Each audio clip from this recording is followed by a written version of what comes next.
antes de salir a la calle, de poner un pie en la calle, el último libro de Nicolás Márquez y Agustín Laje Arrigoni ocasionó una polémica inusitada. De lo mismo ya hablé en una entrevista, ya tratamos este tema en una entrevista con Nicolás Márquez, y ahora tengo el grandísimo placer, enorme placer, de estar acompañado nada más y nada menos que por el otro autor de este librazo, que ya lo tengo en mis manos, se lo muestro, ahora sí lo tengo, el libro negro de la nueva izquierda. Un libro que, como te digo, sin estar en la calle, ya generó un montón, pero un montón de lío. Agustín. ¿Cómo estás, David? Conmigo Agustín Laje Arrigoni. Gracias por la invitación. Un gusto, como siempre, poder charlar contigo sobre todos esos temas. No, por Gracias favor. por invitarme, la verdad. Y esta vez estoy de local. Sí, importante. Y además otra cosa, vos estás en Rosario. Sí. Que justamente las cosas que trata este libro se aplican en Rosario a la perfección. Para empezar, Agus, y te digo Agus como a Nicolás le digo Nico, porque ya a esta altura uno tiene una confianza 11 años. rayana en la amistad, ¿no? Así es. ¿Cómo explicarías esta polémica inusitada que se generó con este libro, el libro negro de la nueva izquierda, aún sin que el ejemplar esté en las librerías? Yo creo que tiene que ver con dos cosas. Por un lado, es un tema inédito, es un tema que jamás nadie se ha metido en contra, sí a favor, obviamente, de esto de que se llama la ideología de género. Yo tuve la posibilidad de estar viviendo y escribir el 80% de mi parte de este libro en Estados Unidos, con lo cual accedí a muchísimas bibliotecas y librerías en todo el mundo a través de páginas como eBooks, como Amazon, Iberlibros, entre otras, y me daba con que ninguna librería, ninguna parte del mundo en general había nada en contra de esto. Entonces dije, bueno, se ve que somos primerizos. Era todo a favor, era toda teoría de género en favor de esto, ¿no? Entonces lo que tuvimos que hacer con Nicolás fue realmente remar contra la corriente del cero. A ver, perdón que te interrumpa. Sí. ¿Cómo se gesta ese espíritu? ¿Por qué ponerse en contra?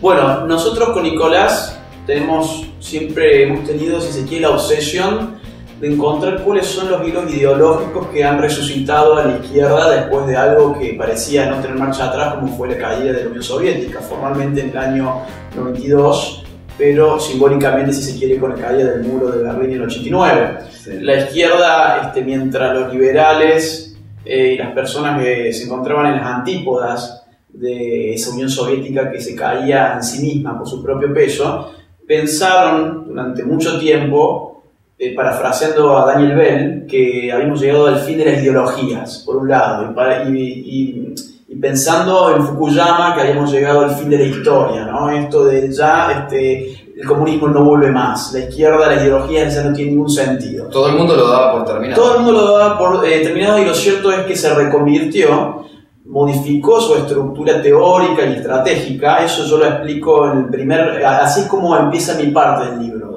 con un capítulo que se llama Del marxismo al postmarxismo. Se explica en pocas páginas qué pensaba Marx, qué pensaba Engels, qué pensaba Lenin, qué pensaba Gramsci, qué pensaron Laclau, Chantal Mouffe y hoy los que siguen escribiendo. Cómo se cambió la teoría, y ese cambio de teoría llevó a cambios estratégicos que le permitieron a la izquierda descentralizar el lugar que la clase obrera había tenido como agente arquetípico de la revolución, como agente, digamos, yo te diría casi único y excluyente de la revolución, y empezar a poner a grupos minoritarios, como por ejemplo los grupos que estaban atrás de las demandas por la lucha de los homosexuales, de los indígenas, de las mujeres, de distintas etnias, el tema del garantismo penal, por ejemplo. Entonces nuestra idea original era un libro que tratara todas estas nuevas máscaras de izquierda, pero después nos dimos cuenta que iba a quedar un libro insoportablemente largo.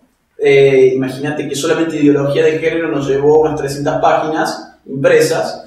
Entonces dijimos, bueno, vamos a arrancar con esto, y en todo caso las demás máscaras de esta nueva izquierda irán saliendo en sucesivos libros. Ahora bien, vos digamos, ¿por qué causa este revuelo? Por un lado, porque no se conoce a alguien que haya saltado hasta el momento en contra de esto. Y bueno, por un lado porque es algo inédito y por otro lado porque vivimos en tiempos donde la corrección política inserta límites coercitivos a la posibilidad del habla, ¿no? ¿Por qué digo esto? Hay una ideología izquierdizante que es hegemónica y que cuando uno saca los pies del plato de esos marcos ideológicos, uno, digamos, cae en esferas que no son fáciles de llevar. Esto nos ha pasado a nosotros ahora con este libro. Antes de que salga, ya le han bloqueado la cuenta de Nicolás Márquez por un mes. A mí, antes de que salga este libro, yo en marzo saqué un artículo sobre el feminismo radical y me bloquearon la cuenta de Facebook 3 veces en 48 horas. Recuerdo, sí. Exacto. Así que bueno, se ve que hay gente que está muy molesta y porque la gente se ha creado un sentido común, un pensamiento automático, en el cual todas estas banderas son buenas, digamos, por una cosa establecida de antemano son buenas, entonces uno se está yendo contra lo bueno. Bueno, lo que vamos a hacerle ver a la gente es que en verdad esto no era tan bueno como se creía, ¿no? Seguramente. Yo tengo un objetivo con esta entrevista.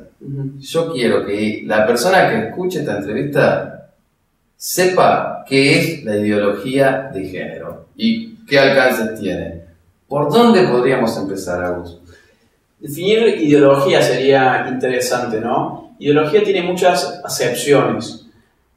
La que se usa cuando se especifica esto de ideología de género es aquella que postula la ideología como algo anticientífico, ¿no?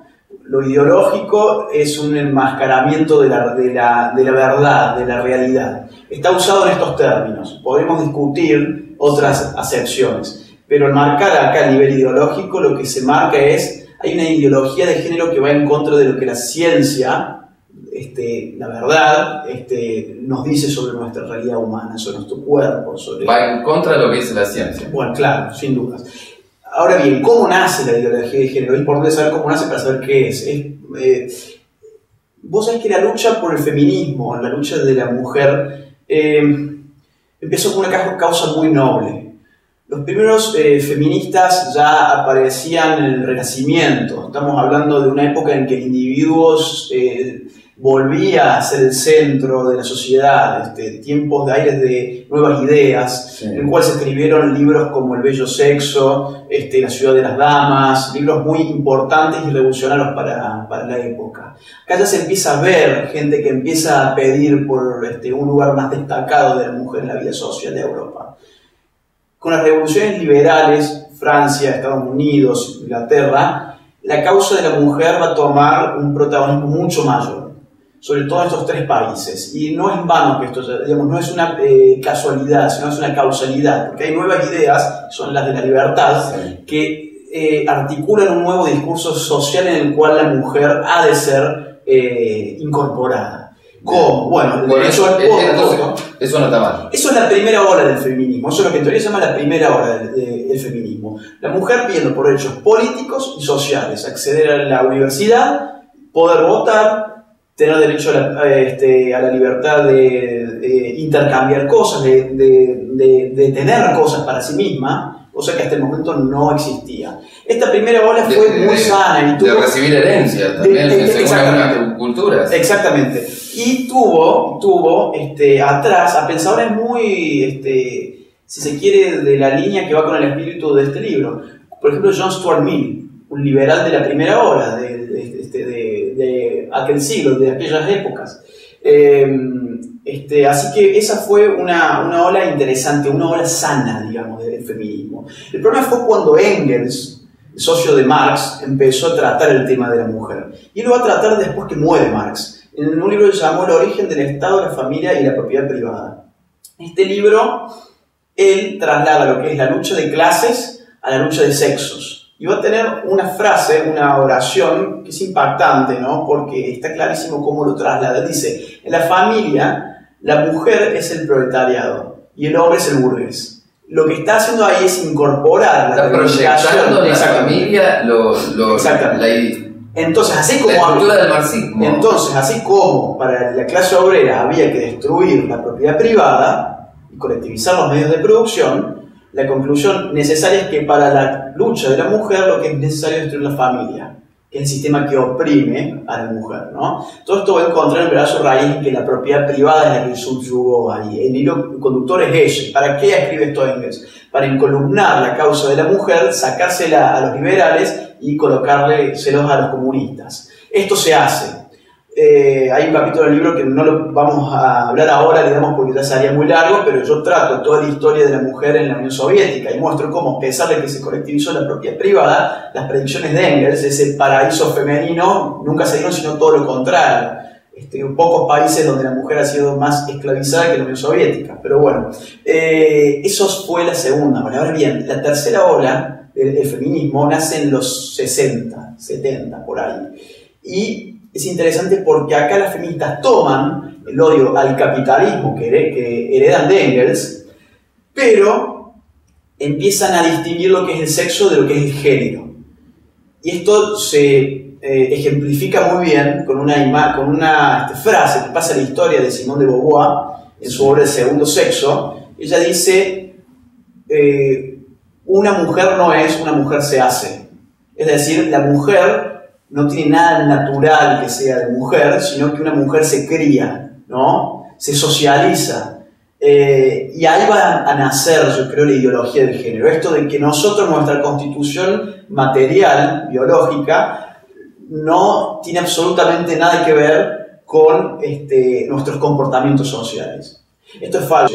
Después se radicalizó aún más esta ideología de género. Ahí salen las feministas marxistas, ¿no? Las feministas radicales, como se llaman, y empiezan a deconstruir, que es una palabra que empieza a usarse, todo lo que tiene que ver con el cuerpo humano, ¿no? Ya no hay naturaleza, lo único que hay es una tabula rasa que ha de ser inscripta. Y entonces la revolución, vos fíjate qué interesante es esto, la revolución entonces ya no tiene que ver con la materia, ¿no? Como lo postula el marxismo clásico.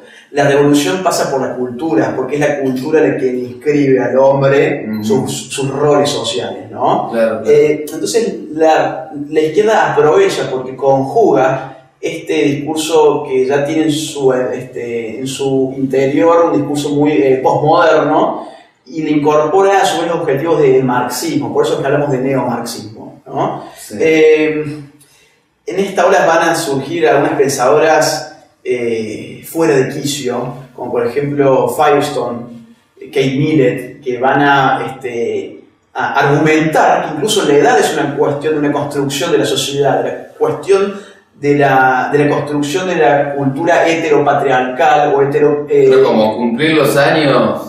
Ellos dicen, ¿por qué un niño no podría tener sexo con un adulto? Ellos dicen eso, es terrible. Firestone... ¿Para qué soy yo un retrógrado por pensar así? Firestone en su libro sobre estos temas, se llama La dialéctica del sexo, estamos hablando de una académica que ha dado clases en universidades, sí, que se la ha leído muchísimo durante los 70. No estamos hablando sobre un loco que sale a escribir un libro, no, estamos hablando sobre Kate Millett, sobre Firestone, sobre figuras de... Una persona bien reputada, ¿no? Sí, claro. Ella dice ahí, sobre todo en la dialéctica del sexo, la edad es una construcción de la cultura, ¿no? De este sistema que nos oprime. Es parte de esto contra lo que la izquierda tiene que ir también. Y la sociedad ideal es aquella en la que los adultos también puedan tener sexo con los niños. Si la edad, al igual que el sexo, no es parte de la realidad. Pero ¿no? Eso está... A ver, porque uno que nos escucha a nosotros va a decir que estamos completamente locos. Eso está registrado. Bueno, eso es un libro y hay varios libros. Vos fíjate que Simone de Beauvoir después va también a sacar una solicitada en favor de unos pedófilos. A los pocos meses de esa solicitada en Francia va a nacer un partido político pro pedofilia. En Holanda tenemos un partido político cuyo fin expreso es la legalización de la pedofilia. Actualmente. Actualmente. Tenemos, por ejemplo, también el manual de el APA, que es el manual de los traumas psiquiátricos. Quitaron la pedofilia como enfermedad y la pusieron como una perversión. Y después la quitaron de eso. O sea, ya directamente ya ni siquiera para ellos. En el 2013, en esa edición. Ahora yo recuerdo que vos habías escrito un artículo en Prensa Republicana a este respecto. Sí. Y como el libro que me regalaste también generó una polémica enorme. Yo trato ese tema y a causa de ese artículo fue que me bloquearon en Facebook 3 veces en 28 horas. Pero en fin, esto se va a radicalizar todavía más. No hemos quedado en la ideología de género en los 70. ¿Qué pasa en los 90? Va a surgir de Estados Unidos una filósofa muy reputada que se llama Judith Butler. Ella va a escribir el género en disputa. ¿Y qué nos dice en una palabra? El sexo siempre fue género. Es decir, si antes pensamos que una cosa era el sexo y por otro lado estaba el género, ahora todo es género. Entonces ella va a dar inicio a lo que se llaman los movimientos queer o la teoría queer.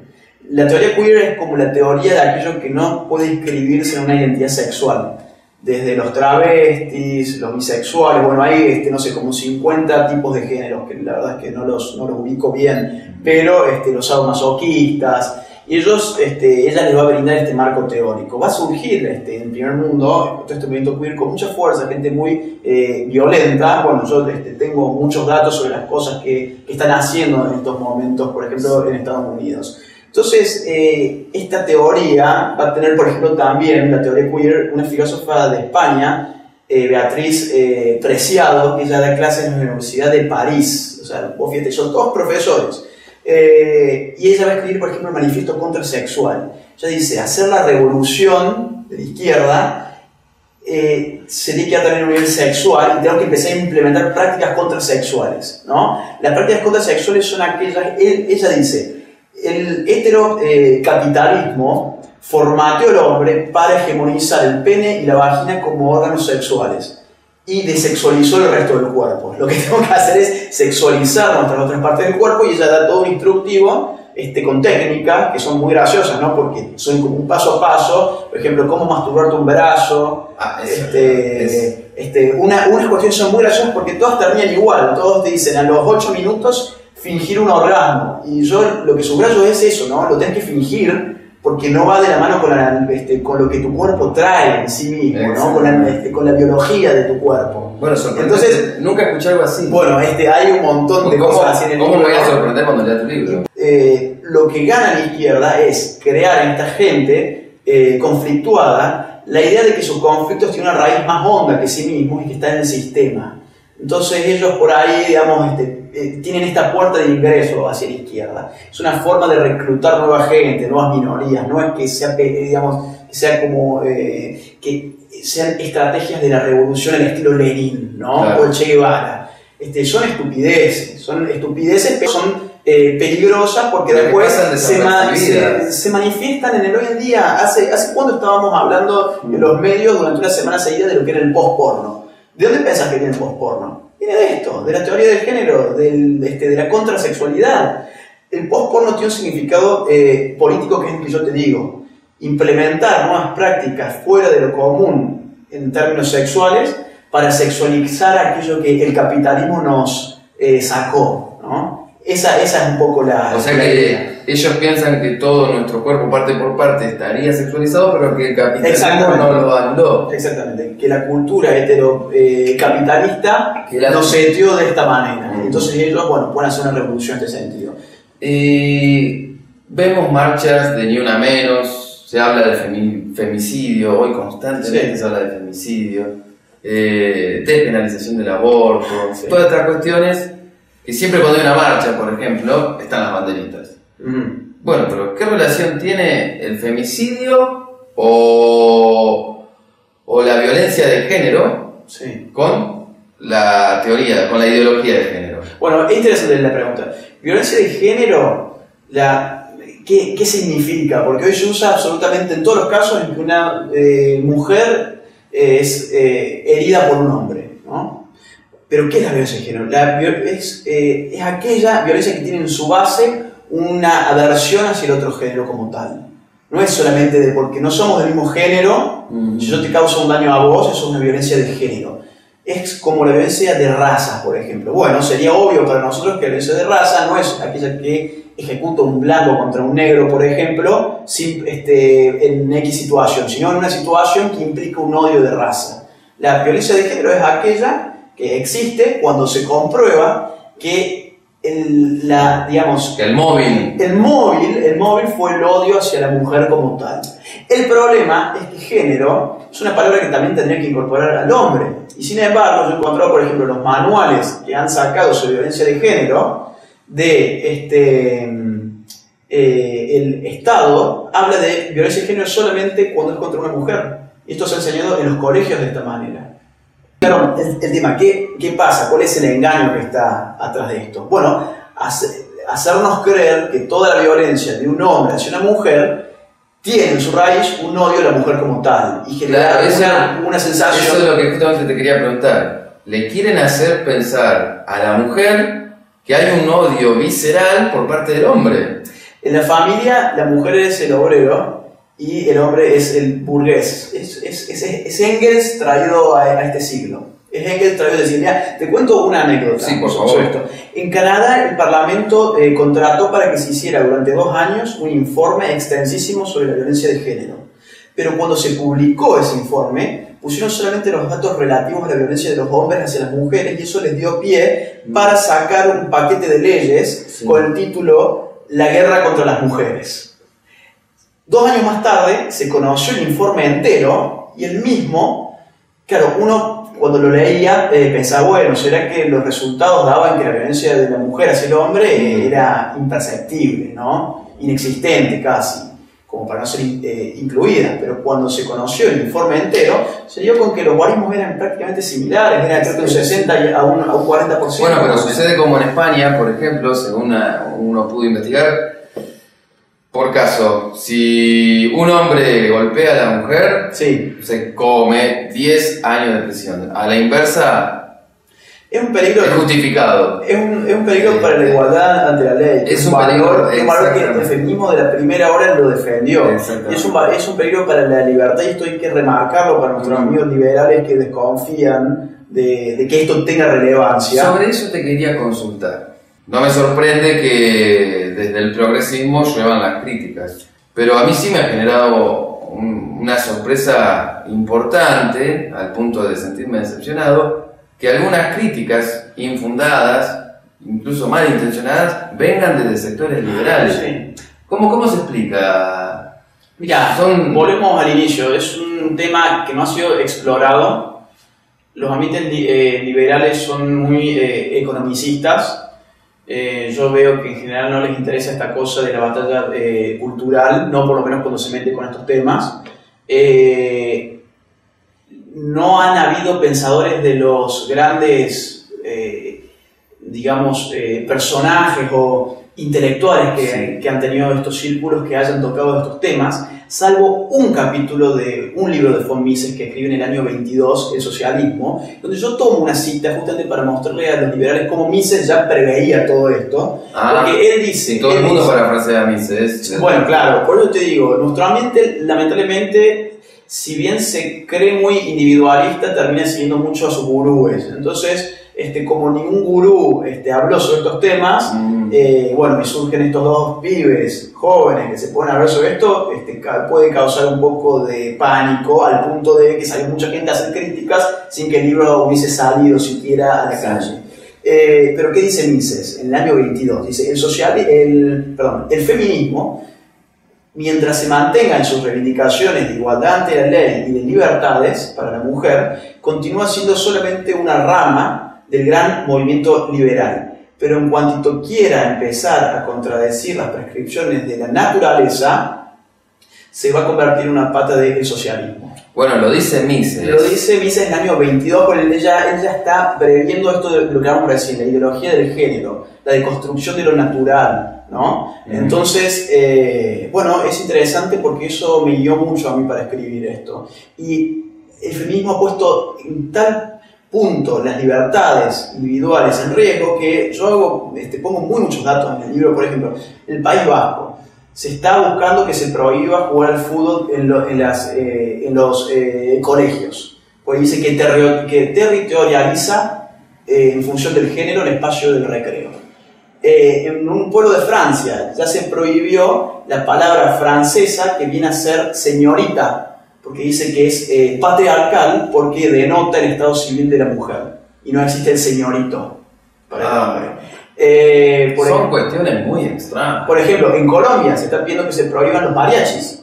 Dicen que las letras son muy en favor del hombre, en contra de la mujer. En Canadá tenemos el ejemplo de una activista que tiene va siempre por la ONU, le han dado mucha bolilla a todos los medios, que ella pide que se censuren juegos de Nintendo, ¿no? Porque serían,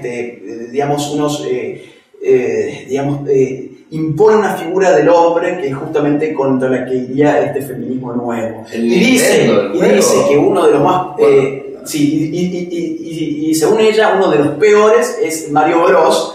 ¿Por qué? Porque dice que la princesa en todas las escenas cumple un rol en la que ella está quieta sin poder hacer nada y es Mario el que la tiene que rescatar.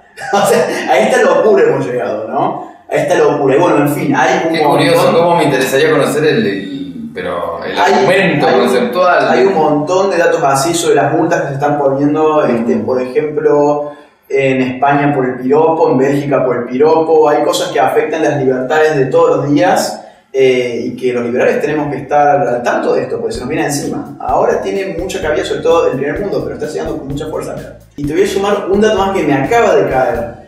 En Canadá, un tipo se mete con feministas por Twitter y termina preso. Cuidado. Pero Canadá. En Canadá. Es rarísimo. Canadá. Es porque hay unos agentes de la KGB que al concluir la Guerra Fría, cuando ya estaba en sus últimas etapas, se iban a contar un poco cómo se manejaba la Unión Soviética. Yo tomo algunos datos de ellos. Hay uno en particular que dice que el 80% del presupuesto de la KGB no se usaba en espionajes, sino que se usaba en la penetración ideológica de Occidente. Y el tipo dice, ustedes ya tienen las nuevas generaciones de intelectuales contaminados. Dice, ahora el enemigo lo tienen adentro. Ahora el daño ético y moral se lo generó la Unión Soviética desde afuera, pero les plantó la semillita a ustedes adentro. Esto me parece interesante porque vos me habías dicho Canadá. Claro, escúchame, una cosa, desde Stalin no surgió nunca más en la vida en Rusia ninguna pensadora feminista, ninguna revista feminista, ni un grupo feminista. Todo en Francia, en Estados Unidos, en Europa en general. Así que bueno, yo cada vez que pienso en esto me acuerdo de este agente de la KGB hablando sobre estas cosas, ¿no? Quedó claro lo que es la ideología de género. Hace falta seguir explicando. Que lean el libro, si no. Sí, desde ya. El libro negro de la nueva izquierda. Ya está llegando a cúspide. No se lo pierdan. Bueno, muchas gracias. Gracias por haber venido, Rosario. Gracias. Será nuevamente. Un gusto.